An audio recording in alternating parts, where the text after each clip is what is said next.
Friends, मेरा नाम है दीपेंद्र सिंह और दोस्तों आज मैं एक आपको बहुत ही अपडेट देने वाला हूँ।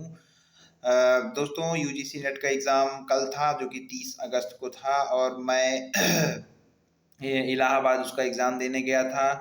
तो दोस्तों कुछ वाक़या ऐसा है कि मेरा जो एलएलएम है वो इसी साल 2024 में कंप्लीट हुआ है और मैंने फरवरी में फॉर्म निकले थे इसके तो फरवरी नहीं मार्च में निकले थे इसके फॉर्म, तो मैंने इसके फॉर्म डाले थे यूजीसी नेट जेआरएफ के। क्योंकि जेआरएफ अगर फेलोशिप मिल जाता है तो बहुत ही अच्छा रहता है और जो है यूनिवर्सिटीज़ में प्रोफेसर्स के लिए भी आपको बहुत अच्छी अपॉर्चुनिटी देता है, ठीक है। तो दोस्तों पहला एग्ज़ाम जो कि 18 जून को था वो दोस्तों कैंसिल हो गया। जो है कि यूजीसी ने, आपको पता है कि सारे जो कि यूजीसी नेट के एग्ज़ाम जून में हुए थे वो कैंसिल हो गए थे पेपर लीक होने के कारण, ठीक है।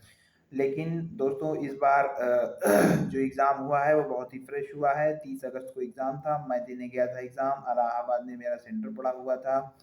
सेंटर दोस्तों था बहुत ही मतलब थोड़ा दूर में था, आउटर आउटर इलाहाबाद में था, लेकिन इतना था कि बहुत ही बढ़िया सेंटर था और वहाँ पर बहुत अच्छी व्यवस्था थी और ऑनलाइन एग्ज़ाम हुआ है हमारा। और जो पेपर की अगर मैं बात करूँ जो जून का पेपर था वो comparatively moderate too difficult level का था, मतलब कि उससे थोड़ा-सा टफ लेवल पे था क्योंकि इस बार जो था जो आपका सेक्शन 1 था उसमें काफ़ी ज़्यादा सेक्शन 1 था उसमें काफ़ी ज़्यादा आपको वो टफ था। पिछली बार सेक्शन 1 आसान था, इस बार सेक्शन 2 भी काफ़ी टफ था, पिछली बार सेक्शन 2 थोड़ा-सा मीडियम लेवल का था, ठीक है दोस्तों। और अगर मैं अपनी बात करूँ तो मेरा तो देखिए ठीक-ठाक गया है, अब देखते हैं कि आंसर की क्या आती है क्योंकि क्वेश्चंस जब आप एग्ज़ाम के बाहर निकलते हैं तो क्वेश्चंस आपको पता नहीं होते हैं कि कौन-कौन से क्वेश्चंस कितने सही हैं आपके, या फिर कई बार ऐसे क्रोनोलॉजी बेस्ड क्वेश्चन आते हैं तो आपको अंदाज़ा नहीं रहता है कि क्या आपने आंसर लगाया है, ठीक है। तो ऐसे थोड़ा-थोड़ा करके डाउट रहते हैं। तो बहरहाल ये मेरा मतलब कि यूजीसी नेट पेपर तो दूसरा था बट फॉर्म मैंने पहली बार ही भरा था, तो इसी से संबंधित मैंने आपको अपडेट देनी चाहिए। और वहाँ पर देखिए जो मेरे साथ के बच्चे थे वो सारे के सारे आए थे, मतलब एब्सेंट लोग बाग नहीं थे ज़्यादा। और चूँकि यूजीसी नेट एजेड लोग भी देते हैं तो मतलब कि 32, 33, 35 लोग, 35 के उम्र के लोग भी देते हैं। तो मतलब लोग बाग सब आए थे आराम से, बढ़िया मौसम भी था और बारिश भी हो रही थी लगभग-लगभग। तो फिर उसके बाद जैसे ही हम लोग छूटे वहाँ पर तो फिर उसके बाद मैं अपने भैया के यहाँ गया और फिर आज मैं यहाँ पर अपने घर आया। तो कुल ओवरऑल एक्सपीरियंस ये था कि पहली बार बैठने में कि अगर आपने थोड़ा बहुत भी पढ़ा है, मतलब कि अगर आपने प्रीवियस ईयर क्वेश्चन सॉल्व किए हैं और अगर आपने अपने सब्जेक्ट्स को रिवाइज किया है जो भी आपने लॉ में 5 वर्ष में पढ़ा है और पेपर 1 की तैयारी अगर आपने अच्छे से की है, तो आप इतना मान सकते हैं कि आप कट ऑफ के करीब पहुंच सकते हैं, ठीक है दोस्तों। ऐसे एग्जाम्स में क्या होता है ना कि जो डिफरेंस रहता है कट ऑफ तक ना पहुंचने का वो 4-5 क्वेश्चंस का ही डिफरेंट रहता है अगर आपने ठीक से पढ़ा है तो। अगर आपने ठीक बहुत अच्छे से पढ़ लिया है तो आपका वही 4-5 क्वेश्चन बढ़िया तरीके से आपके हो जाएंगे और आपका जेआरएफ निकल जाएगा। और जेआरएफ निकलने में लॉ का फ़ायदा भी है भाई, आप पीएचडी में एनरोल कर लेंगे, जो भी फेलोशिप मिलती है उसको अपना ले लेंगे।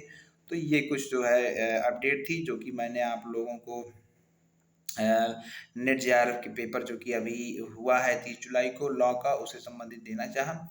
और दोस्तों कई सारे पेपर देखिए किसी कारणवश जो है इस बार भी दिक्कत की वजह से कई सेंटर्स के पेपर रद्द किए गए हैं, लेकिन लॉ के साथ ऐसा कुछ नहीं है।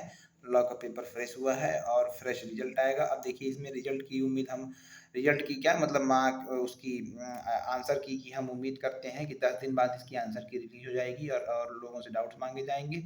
तो उसी हिसाब से हम भी देखेंगे क्या होता है, ठीक है। तो और फिर उसके बाद रिजल्ट जो आएगा वो 15-20 दिन बाद आपका रिजल्ट आ जाएगा। तो मुझे तो यही लगता है कि जो है जो कट ऑफ रहने वाली है वो अब मैं इतना नहीं बता सकता, बट हाँ ये है कि कट ऑफ थोड़ा सा जो है 190 से वही मान के चलिए आपकी 210 के बीच में ऐसे ही रहेगी जनरल की, ठीक है।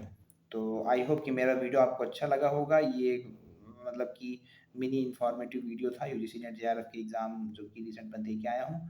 तो अगर आपने हमारे यूट्यूब चैनल को अभी तक सब्सक्राइब नहीं किया है तो सब्सक्राइब कर लीजिए। ऐसी इन्फॉर्मेशन हम यहाँ पर लाते रहते हैं, वकालत से संबंधित इन्फॉर्मेशन, लीगल डिपार्टमेंट से सभी चीज़ों से संबंधित इन्फॉर्मेशन हम यहाँ पर लाते रहते हैं। और धीरे धीरे दोस्तों हम जो है इसी पर अपनी लॉ की क्लासेस भी शुरू करेंगे। और उससे पहले मैं एक वीडियो बनाऊंगा, अपनी पढ़ाई की पूरी जर्नी की वीडियो बनाऊंगा, तो आप लोग को पता चलेगा कि मैं कौन हूँ और ये चैनल का उद्देश्य क्या है। अच्छे से एक बना के इसमें डाला जाएगा। ठीक है, तो मिलते हैं दोस्तों आपसे अगली वीडियो में, तब तक के लिए धन्यवाद।